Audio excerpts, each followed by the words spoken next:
Hola, kuriositatea dauket, hori etxera, bueno, arraindegin, bi xolomotan banatuko digue, baina zure teknika zein da, zehatz-mehatz, jain ditzozu, baina, bueno. Zenena, teknika Da, zenena.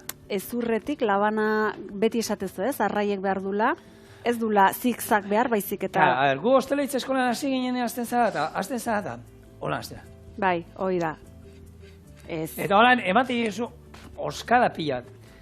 Sartu barruraino beldur gabe eta nahiz eta haragia, hasieran beti ezurra peuta eta garrantzitsua da arraietako labana normalien elastizidade pixat izan behar dute. Malgue. Hau, hori da, hau arraietakoa da. Eta ordan, tak, sartzen diozu, pentsau, ezurra izango zala, tak, eta batean. Ram. Nik hori gehien harritu ninuena zan, Japonian, izokinak hartu, fun, eta alderik alde, Ra! Solomo bat. Eta gu egia da, hemendik alde batetik, markatu, gero bestetik, markatu, markatu alde batetik, markatu bestetik, sartu labana, bum, Solomoa kanpora.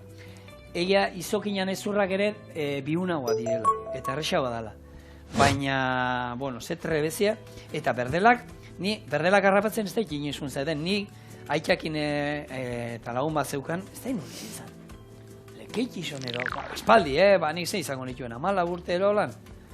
15 bat urte, eta junginen berdelak harrapatzen, eta hori akorda daukala, zan hori, pita zati bat, luzea, eta amuk pila bat, bota bera, utzi lurra ekutzen, altzatu, eta 8-10 berdel helduta, eta gora, eta dana berdela alde, askatu, bota berriro, eta txalupa guztia berdel esan saltuko, eta nire, zer da? Ikusgarri eta zer eza ez, eta ez da amutan ezer jarri dabe, Ezer. Ezer jarri dabe.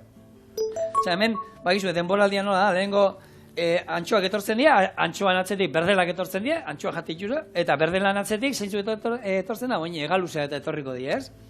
Eta zer ez harrapatu, eta nik ez da zebat kilo hartu genituen, akordu daukat, bueno, izozgailuan, gaina, garaietako izozgailua, bakizu, txikia ziela, eta han sartzen zienak, eta beste guztik, oparitu. Osa, oparitu. Eta, bueno, arrai, merkea, goxua, eta jan alduzuela, gure amai asko gustatzen zaio, ogi birrinduti pasatu, eta frejituta. Aiba. Bai, holan, oi asko papar batzuk egingo gazen ditu moduen. Atea Solomo, guk etxean lehen amak egin xerra da moztu, pasatu, eta zur da, holan, frijitu. Nik ja, bueno, Solomo akatatzi etxean, baina berdin, hartu, ogi birrinduti pasa, eta frijitu, oliotan, ezer gabe. Marmitakoa berdelanan niri pila gustatzen zait. Esango nuke, beste marmitakoa baino gehiago. Gaina bada arrai urdin bat, ez, koipea badaukana, eta zoragarri geratzen da. Zer esanik ez, labian erreta, eta gero olio erre batekin. Hori da, igual, edo agian, Oikoena. oikoena.